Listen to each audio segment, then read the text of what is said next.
Car is ready to go to the exhaust shop. I'm going to try and get that done sometime this week. Front bumper is off the car because, surprise, surprise, it sits so low that when it goes on the U-Haul trailer, it will actually rip the corners of the bumper right off. We found that out, it was either last winter or the winter before. I can't even remember how long I've been working on this thing. I think it was last winter, right? My last birthday. Yeah, anyway. Front bumper's off. We'll get the exhaust done. I'm hoping that the tuner can get me in around the same time I can get the exhaust done. That way, I won't have to rent a trailer twice.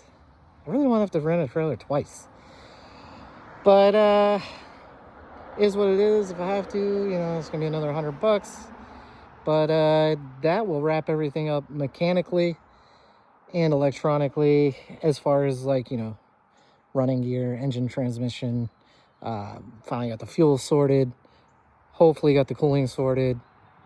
Transmission coolers sorted. After that, it's just making sure that everything works as it should. I think I might even buy that converter box to convert from the LS RPM to the Mercedes RPM. That way my tach actually works. And I might even try to figure out a way to make the temp gauge inside the car work. So stay tuned. Like I said, hopefully sometime this week, this is going to the exhaust shop. And look forward to letting everybody know how it goes. Tractor coming up the road. I don't know what's going on. Being from the country, this is the road I grew up on, by the way. Yeah, so this wire right here, sorry for the bird's nest of wires, but, you know, rough draft, right? So I've made this safe. I couldn't send it to the exhaust shop wherein it could start while it's in gear. Now the vehicle will only start. This start button only works when it's in park or neutral. And I have tested that. I don't know what the heck's coming up the road, y'all. And I did not pop this hood. Okay. What the heck is that?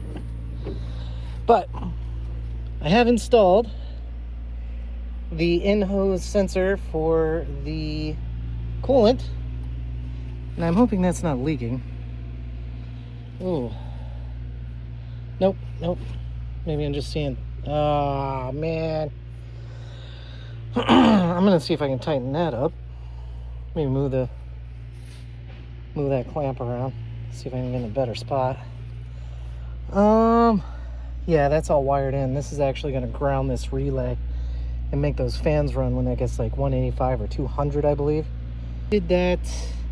Changed the spark plugs in my side-by-side. Fixed Dad's windshield mount for his side-by-side. Yeah, and if you like what you see, throw me a subscribe and a like. Just real quick recap. Y'all have a great week. I'll see you next weekend.